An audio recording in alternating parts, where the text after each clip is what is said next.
예수님은 우리에게 주신 이 산상수훈이라는 말씀들을 통해서 하나님의 놀라우신 은총을 받은 자들, 그러니까 다른 말로 하면 창세전에 택하심을 입어서 예수 그리스도 안에서 하나님의 백성이 된 성도들에게 너희들의 삶은 이러이러할 것이야, 하나님 나라 백성은 이러이러한 삶을 살아야 할 것이야 라는 말씀을 우리에게 해주십니다.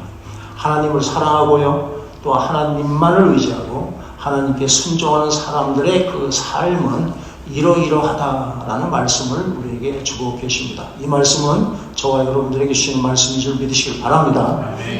그런데 하나님이 기뻐하시는 하나님의 백성들의 그 삶과 하나님을 등지고 내가 내 세상에서 주인으로 살아가는 죄인들의 삶의 방식과는 엄청난 차이가 있다는 것을 우리는 깨달을 수밖에 없습니다. 오늘 말씀도 마찬가지입니다. 마태복음 5장 5절 읽습니다. 온유한 자는 복이 있나니 그들이 땅을 기업으로 받을 것이며. 아멘. 온유한 사람이 복이 있다라는 말씀을 합니다. 이게 쉽게 수긍이 되는 말씀입니까? 우리가 세상적으로 생각하는 온유라는 말에 대한 개념이 이런 것은 아니다라고 얼핏 생각이 됩니다. 이 온유한 사람이라면 얼핏 떠오르는 이미지가 어떤 겁니까? 좀 이렇게 우유부단하고 그냥 부드럽기만 하고 연약한 그런 모습들인데, 어떻게 그렇게 약해 빠진 사람이 지금 이 세상 뭐라고 표현합니까? 야죽강식의 세상이고 또 적자생성의 그 법칙이 지배하는 이 세상에서 행복해질 수 있단 말인가, 이런 의문이 저절로 생깁니다. 그러나 팔복의 말씀 하나하나가 다 그랬듯이 이 말씀 역시 우리가 하나님 앞에 범죄해서 하나님을 떠난 세상에 살다 보니까 내 삶을 하나님 중심이 아닌 인간 중심의 가치관으로 생각하는 틀에 우리가 갇혀있기 때문에 얼른 납득이 가고 수긍이 되지 않을 뿐이다 라는 것을 잊지 마시길 바랍니다. 온유한 자는 복이 있나니 그들이 땅을 기업으로 받을 것이며, 오히려 이 말씀을 잘 음미해 보면 진정한 하나님의 길이 바로 온유한 자들에게 주어지는구나를 우리는 깨달을 수 있을 것입니다. 그래서 오늘은 예수님께서 말씀하시는 온유함이라는 뜻이 무엇이고, 또한 온유한 자는 과연 어떤 사람을 말씀하시는가, 또한 온유한 사람이 받는 축복이 무엇이고 어떻게 해야지 우리가 온유한 사람으로 살아갈 수 있는지를 나누어서 한번 말씀을 나누기를 원합니다. 먼저 예수님께서 말씀하시는 지금 온유함이라는 의미가 무엇인지 알아봅니다. 여기서 온유하다는 말은 앞서 제가 말씀드린 대로 단순히 부드럽기만 하고 우유부단한 그런 성품을 가리키는 말하고 좀 거리가 있습니다. 온유하다는 말은 헬라어로 플라우스라는 말을 쓴다는데, 이 단어는 부드러운 것도 있지만 겸손하다는 뜻이 굉장히 강하게 내포되어 있다는 것이에요. 이 단어는 단순히 힘이 없고 약하기 때문에 자기를 보호하기 위해서 비겁하게 부드러운 것을 뜻하는 것이 아니다. 이 온유함이라는 말 뜻이 그렇다라는 것이에요. 이것은 자기 안에 충분히 자기를 보호하고 남을 제압할 수 있는 힘은 있지만 내 안에 있는 힘을 잘 조절하고 다스릴 수 있는 그런 상태를 말하는 것이 바로 이 온유함이다라는 것이에요. 온유함은 자기 중심적으로 살아가던 인간들이 창조주 하나님의 통치와 다스림을 받는 상태가 온유함이다라고 생각하면 쉽습니다. 쉬운 예를 한번 듭니다. 서커스단, 여러분 서커스 구경 해보셨습니까? 저는 서커스 구경을 좀 몇 번 해봤는데, 바로 거기 보면 곰이나 사자, 그 곰이나 사자를 그대로 놔둬버리면 그 힘을 사용해서 사람을 상하게 하는 일은, 그런 일은 아무런 큰 일도 아니다라는 것을 잘 압니다. 그렇지만 그들이 이 전문적인 조련사에 의해서 잘 길들여지면 이 곰이나 사자도 줄넘기도 하고요, 불 가운데로 그냥 휙휙 점프해서 날아다니기도 하고, 불어눕고 애교도 부리기도 하고 온갖 재용을 다 부립니다. 이와 같이 온유함이라는 것은요, 맹수가 잘 훈련되고 길들여진 상태를 바로 온유함이다라고 말씀을 하는 것이에요. 그렇기 때문에 우리는 온유한 사람을 이렇게 정의할 수가 있습니다. 내가 주인으로 왕노릇하며 살던 내 자리를 내려놓고 예수님을 왕으로 또 주인으로 모시고 사는 사람이 바로 온유한 사람이다. 아멘. 온유한 사람은 내 생각이나 내 욕심대로 사는 게 아니라 하나님의 주권을 존중하고 그 다스림을 받으면서 살아가는 사람이 바로 온유한 사람이다라는 것이에요.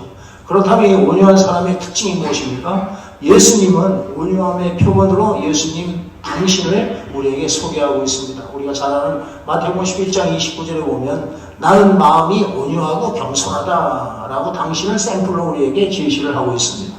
온유하신 예수님이 이 땅에 사는 동안에 어떻게 살아가셨는가를 우리가 살펴보면 온유한 사람의 특징을 우리는 쉽게 파악할 수가 있다는 것이에요. 또한 하나님께 쓰임받은 성경에 나오는 많은 믿음의 사람들을 통해서 온유한 사람의 특징을 우리는 알 수가 있다.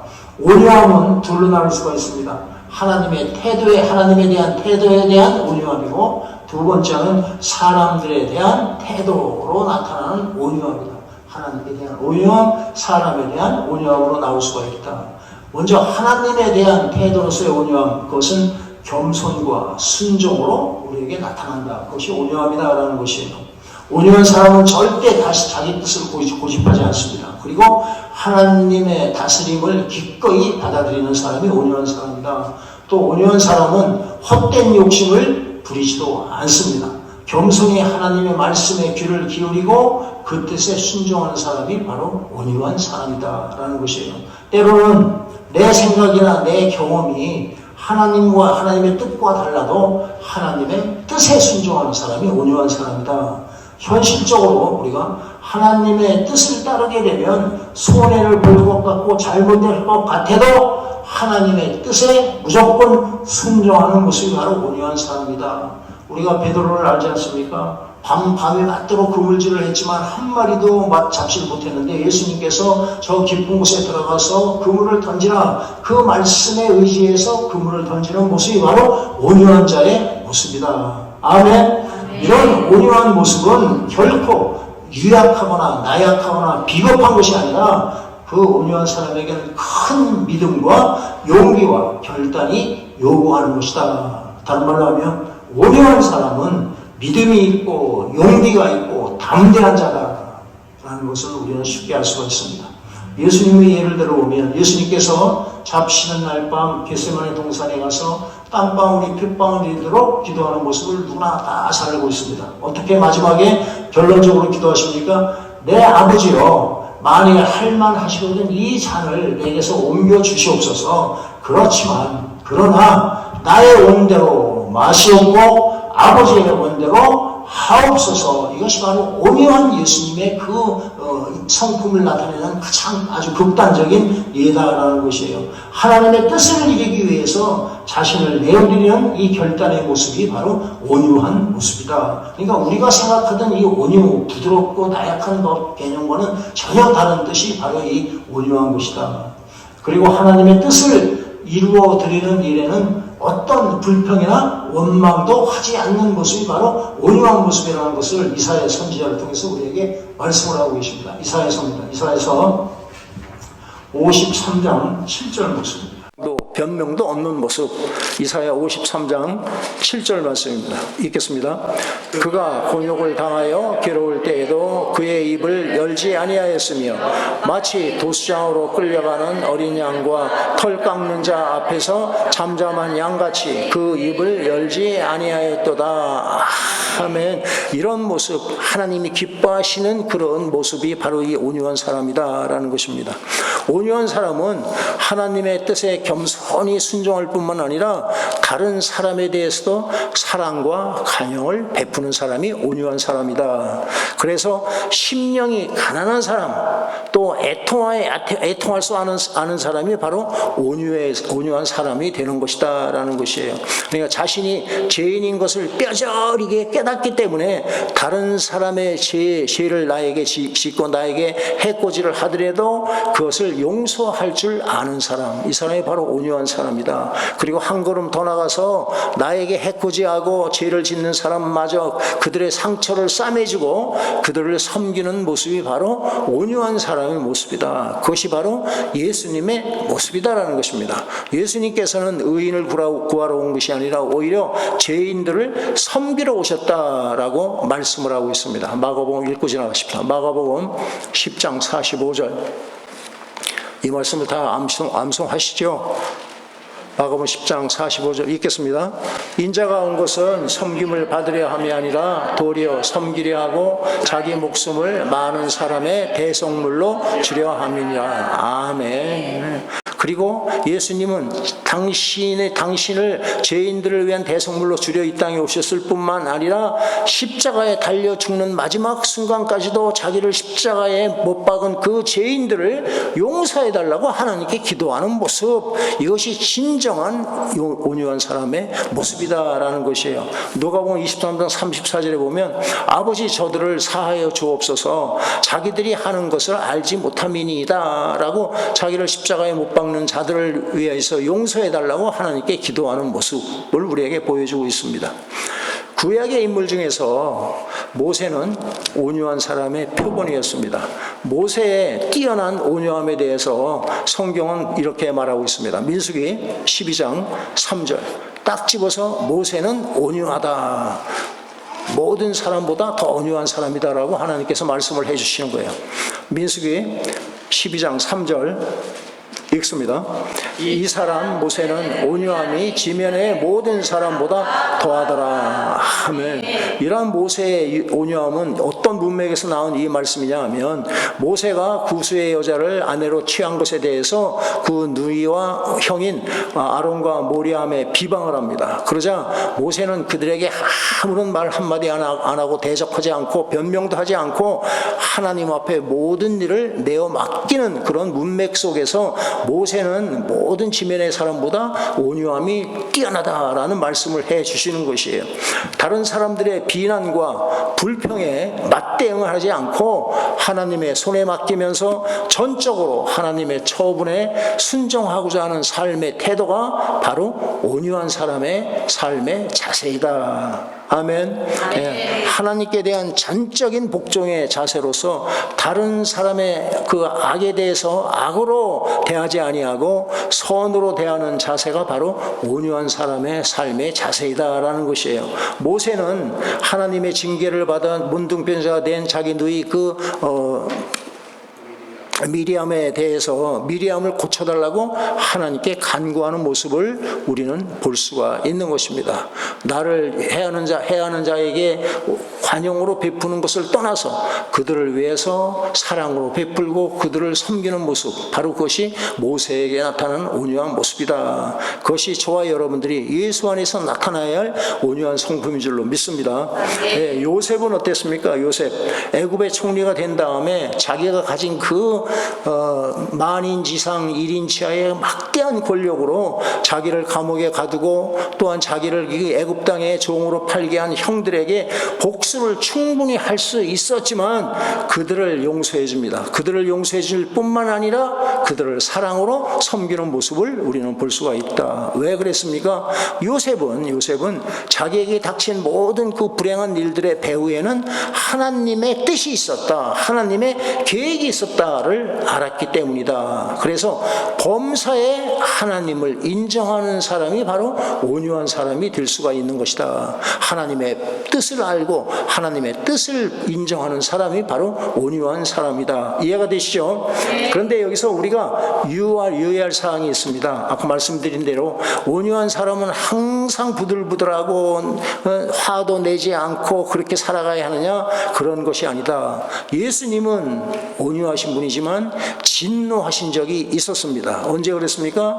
성전 청결 사건이 그 대표적인 사례입니다. 하나님의 성전을 더럽히는 종교 지도자들과 장사꾼들에게 채찍질하며 분노하셨다. 모세도 이 세상에서 가장 온유한 사람이라고 했지만 백성들이 우상을 숭배하고 범죄했을 때 분노하면서 3,000명이나 처단하게 하십니다. 이것은 사사로운 감정이나 어떤 이기심 때문에 화를 내는 게 아닙니다. 이것을 우리는 거룩한 분노다라는 표현을 쓰는 것이에요. 하나님의 영광을 위한 거룩한 분노를 낼 수 있는 자가 바로 온유한 사람이다. 또 그는 분노하면서 다른 한편으로는 그 백성들을 위해서 울면서 하나님께 기도하는 모습을 모세는 우리에게 보여주고 있습니다. 이것이 바로 지금 우리에게 성경에 말하는 마태복음 5장 5절에서 말하는 온유한 자의 양면성이다라는 것을 우리는 알아야 합니다. 거듭 말씀드리지만 온유하다는 것은 무조건 부드러운 것만이 아니다. 내가 죽음으로 하나님의 영광이 드러나는 일이면 내가 죽는 일이 온유한 것이고, 또한 하나님의 영광이 가리는 자들을 담대히 물리치는 것이 또한 온유함이다라는 것이에요. 그러니까 다른 말로 하면 하나님의 영광만을 위해서 반응하는 것이 예수님을 닮은 온유한 모습이다라고 저는 믿습니다. 그렇다면 온유한 사람이 되는 방법이 어떤 것일까? 온유에 대한 가장 완벽한 예는 말씀드렸지만 바로 예수님이십니다. 예수님의 성품 중 가장 두드러진 성품 중에 하나가 온유함이다라는 것이에요. 마태복음 11장입니다. 마태복음 11장 29절 30절 읽습니다. 나는 마음이 온유하고 겸손하니 나의 명예를 메고 내게 배우라. 그리하면 너의 마음이 쉼을 얻으리니 이는 내 멍에는 쉽고 내 짐은 가벼움이라 하시니라. 아멘. 예수님께서는 우리에게 내 멍에를 짊어지고 내 멍에를 메고 내게 와서 배우라라는 말씀을 하십니다. 그러니까 온유한 사람은 자기 자신을 잘 통제하고 절제할 줄 아는 사람입니다. 그런데 그렇게 되기 위해서는 먼저 예수님의 통제를 받아야 한다라는 것이에요. 예수님의 멍에를 메고 가야 한다라고 지금 말씀합니다. 하지만 예수님의 멍에는 결코 강제적인 어떤 속박력, 구속을 말하는 것이 아닙니다. 주님의 은혜야 감사하고 그 주님의 사랑에 감동된 사람들이 감사함으로 자진해서 순종하는 것이 바로 주님과 동행하는 주님의 멍에를 메고 가는 삶이다라는 것이에요. 이런 상태를 우리가 계속 유지해 나가면서 주님과 교제하며 동행하려면 우리는 단 한 가지 방법밖에 없습니다. 성령 충만함을 구해야 할 줄로 믿습니다. 성령님은 하나님의 영이시고 예수님의 영이십니다. 성령 충만이라는 것이 성령 하나님께서 내 안에 오셔서 좌정하셔서 우리의 언행심사 모든 삶의 구석구석을 다스리시고 통제하시는 것이 바로 성령 충만이다라는 것이에요. 우리가 잘 아는 에베소 5장 18절 말씀과 같이 너희가 술 취하지 말라 이는 방탕한 것이니 오직 성령으로 충만함을 받으라라고 말씀을 하고 있습니다.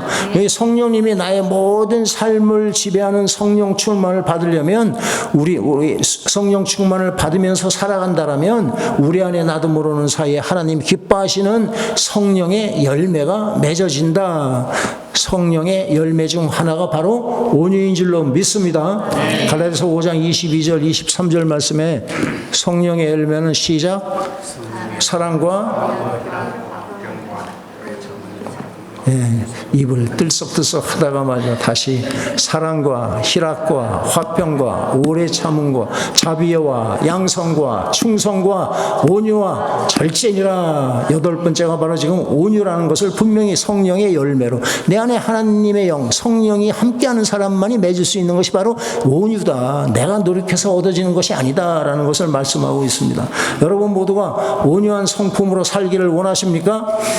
그러려면 방법은 하나입니다. 항상 예수님과 동행해야 합니다. 어떻게 예수님과 동행합니까? 바로 말씀과 기도로 예수님과 사랑의 교제를 나누는 저와 여러분들 될 수 있기를 바랍니다. 말씀과 기도로 동행하는 것이 바로 예수님의 멍에를 함께 짊어지고 예수님과 함께 동행하는 방법이다라는 것입니다.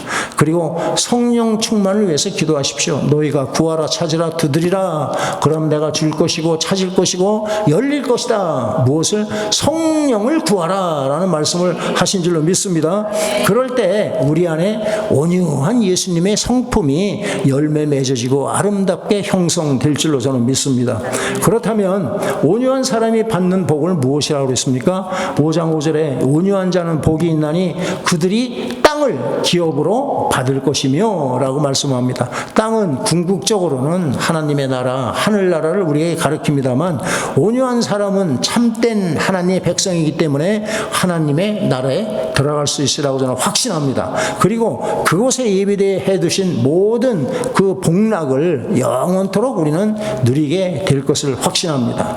마음이 온유한 자가 바로 천국의 상속자다라는 말씀을 지금 하고 있는 것이에요. 그런데 마음이 온유한 사람은요, 하늘나라에 가서만 우리가 모든 복락을 받아 누리는 것이 아니고 이 세상에 살 동안에도 땅을 정복하고 다스리는 능력을 우리가 받는 줄로 믿습니다. 무슨 말씀입니까? 창조 당시에 인간이 타락하기 이전에 하나님께서 우리에게 인간에게 주셨던 세상을 정복하고 다스리는 권세를 우리에게 회복시킨 줄로 믿습니다. 그것을 우리가 믿음으로 우리는 사용할 수 있는 것이다 라는 것이에요. 우리가 이 세상에서 무엇을 얻고 무엇을 소유하느냐, 이것도 뭐 어떤 면으로 보면 중요하다고 할 수 있겠지만 더 중요한 것은, 실질적으로 중요한 것은 내게 주어진 것을 어떻게 누리고 다스려 나가느냐가 중요한 줄로 저는 믿습니다. 예, 우리가 이 땅에서 누리는 모든 것은 누가 주신 것입니까? 하나님께서 우리에게 선물로 주신 것이다. 할렐루야. 어느 것 하나도 하나님의 선물이 아닌 것이 없다라는 것이에요. 하나님이 주신 것을 하나님께 감사함으로 하나님의 영광을 위해서 내어드릴 때 내 안에서는 표현할 수 없는 정말 기쁨과 만족을 누리게 될 줄로 확신합니다.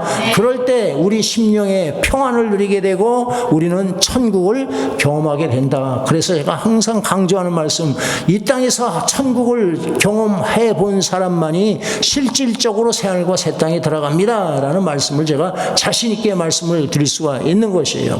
온유한 자들이 누리는 것에 대해서 또 구체적으로 시편에서 말씀합니다. 시편 37편입니다. 37편 11절 말씀입니다.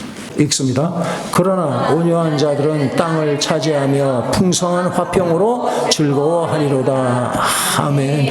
온유한 자가 누리는 복은 하나님께서 선물로 주신 이 땅의 것을 누리며 하나님과 화평을 누리고 또 하나님과 사랑의 교제를 나누며 즐거워하는 것을 의미한다라고 지금 말씀을 하고 계시는 것이에요. 사도 바울을 보십시오. 사도 바울은 없는 것이 없는 자였습니다. 이 세상에서 누릴 수 있는 것을 마음껏 누릴 수 있는 사람이에요. 그는 뛰어난 학자였고 또 부자였고 그 당시에 있는 로마 시민권자라는 그런 특별한 신분을 가졌던 사람입니다. 한마디로 이 땅의 것으로는 부족한 것이 없던 사람이었습니다. 그렇지만 그 사도 바울이 예수 그리스도를 만나고 나서 예수를 아는 것이 가장 고상한 지식인 것을 깨닫고 지금까지 의지하고 살았던 이 땅의 것들을 배설물처럼 여기고 다 버렸다라는 것을 고백을 하는 것을 우리가 잘 압니다. 그러다 보니까 사도 바울은 육신적으로 볼 때에는 가난했고 궁핍하게 살았다는 것을 우리는 쉽게 우리의 말씀을 통해서 알 수가 있었습니다. 그렇지만 그는 내가 모든 것을 가진 부유한 자다라는 고백을 곳곳에 하는 것을 볼 수 있습니다. 두 군데만 찾습니다. 빌립보서 4장 11절에서 13절까지 읽겠습니다. 내가 궁핍함으로 말하는 것이 아니니라 어떠한 형편에든지 나는 자족하기를 배웠노니 나는 비천에 처할 줄도 알고 풍부에 처할 줄도 알아 모든 일 곧 배부름과 배고픔과 풍부와 궁핍에도 처할 줄 아는 일체의 비결을 배웠노라. 내게 능력 주시는 자 안에서 내가 모든 것을 할 수 있느니라. 아멘. 한 군데 더 찾습니다. 고린도후서 6장 10절입니다. 고린도후서 6장 10절 읽습니다. 근심하는 자 같으나 항상 기뻐하고 가난한 자 같으나 많은 사람을 부유하게 하고 아무것도 없는 자 같으나 모든 것을 가진 자로다.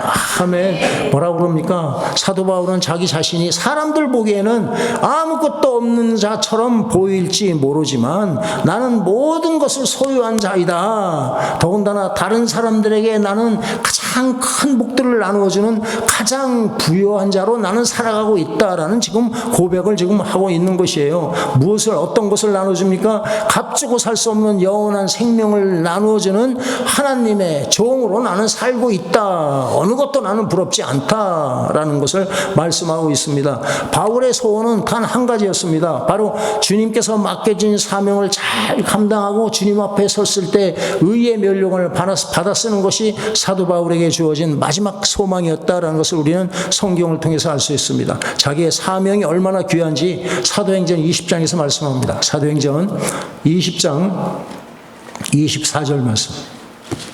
사도행전 20장 24절 읽습니다. 내가 달려갈 길과 주 예수께 받은 사명 곧 하나님의 은혜의 복음을 증언하는 일을 마치려 하며 나의 생명조차 조금도 귀한 것으로 여기지 아니하노라. 아멘. 여러분 생각을 해보십시오.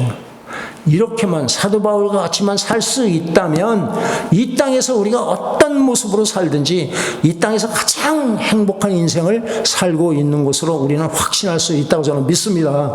이 땅에서도 천국을 누리고 장체 하늘나라에 가서도 왕같은 제사장으로 하나님과 영원한 삶을 누리게 될 것을 확신합니다. 이게 바로 누구도 빼앗을 수 없는 하나님의 베푸시는 참된 행복인 것입니다. 저는 여러분 모두가 예수 안에서 행복하게 사시기를 진심으로 기도하고 축원드립니다.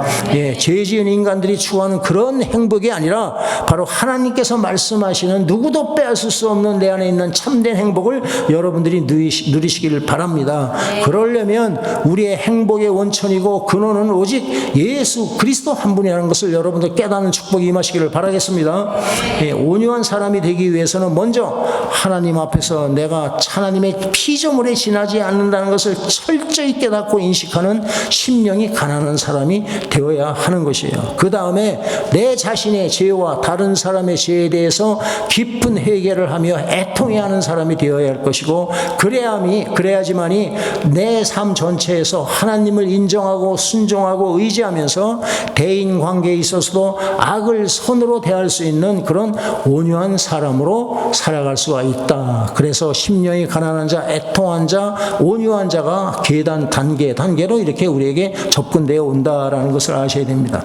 여기서 우리는 심령이 가난한 것과 온유한 것의 차이를 조금 좀 생각해 볼 수 있기를 원합니다. 심령의 가난이 우리의 죄에 초점을 맞춘 것이라면 우리가 온유하다라는 것은 하나님의 거룩에 우리는 초점을 맞추는 것이다. 그러니까 마음에 가난한 것은 죄를 깨닫는 마음이고 온유는 하나님의 거룩하심을 우리는 깨닫는 마음이 바로 온유한 마음이다. 온유의 뿌리는 내 자신의 죄악된 모습을 바라보면서 나의 그 정말 더럽고 무가치한 것을 깨닫는 것이고 그 마음은 한 걸음 더 나아가서 하나님의 거룩하심을 바라보면서 그분의 은혜와 그분의 긍휼을 간절히 바라는 마음이다라는 것이에요. 여기에서 바로 우리는 예배의 본질을 한번 생각해 볼 수 있기를 바랍니다. 예배란 것이 무엇입니까? 정말 쓰잘데기 없는 그 먼지와도 같은 그런 무가치한 존재가 예배를 받으실 만한 가치가 있으신 분, 바로 우리가 월십이라는 월스, 값어치가 있는 분에게 나와서 경배와 찬양을 드리는 것이 바로 예배라는 뜻이다라는 것이에요. 그러니까 예수를 믿는 믿음으로 은혜의 보좌 앞에 나와 그분의 한없는 은혜와 긍휼의 옷을 입는 것이 바로 예배인 줄로 믿습니다. 그렇기 때문에 예배를 드리는 진정한 성도의 모습이라는 것은 첫째, 심령이 가난한 상태에서 내 죄로 말미암아 애통하는 모습으로 주님 앞에 나와야 할 줄로 저는 믿습니다. 둘째는 하나님의 긍휼과 사랑을 기다리면서 그분의 거룩하심에 나의 모든 초점을 맞추고 그분의 의를 사모하는 것, 그분을 만나기를 간절히 사모하는 것이 바로 예배다. 이해가 되시죠? 네. 저는 여러분 모두가 정말 행복한 삶을 살고 있다. 지금 현 순간, 요 순간이 바로 나는 이 세상에서 가장 행복한 삶을 살고 있는 존재라는 것을 깨닫는 축복이 임하기를 바랍니다. 주님 앞에 나와서 나의 참 주인 되시는 하나님을 예배하고 있는 것이 바로 하나님이 나와 함께 한다고 있다는 증거가 되는 것이고, 하나님과 함께하는 것이 참된 행복인 것을 여러분들이 깨달을 수 있기를 바랍니다. 내가 추구하는 행복이 무엇인가를 좀 가만히 좀 생각을 좀 해보십시오. 그래서 만일 잘못된 이 세상에 헛되고 또한 허구적인 행복론을 우리가 붙잡고 살아가고 있다라면 속히 포기하시고 하나님 앞에 회개할 수 있기를 바랍니다. 예수님과 함께하는 것이 참된 행복이라는 것을 명심할 수 있기를 바라겠습니다. 예수님의 말씀대로 예수님의 멍에를 메고 예수님만을 따르기로 결단하는 귀한 시간 될 수 있기를 바랍니다. 내 안에 예수님으로 채워진 사람만이 참된 부요함을 누릴 수가 있고 평강과 기쁨, 이 천국을 우리는 누릴 수가 있다. 그래서 이 땅에서도 참된 부요함을 누리시고 저 천국에 들어가서도 왕같은 제사장으로 부요하게 살아가는 저와 여러분들 되시기를 예수의 이름으로 축원드리겠습니다.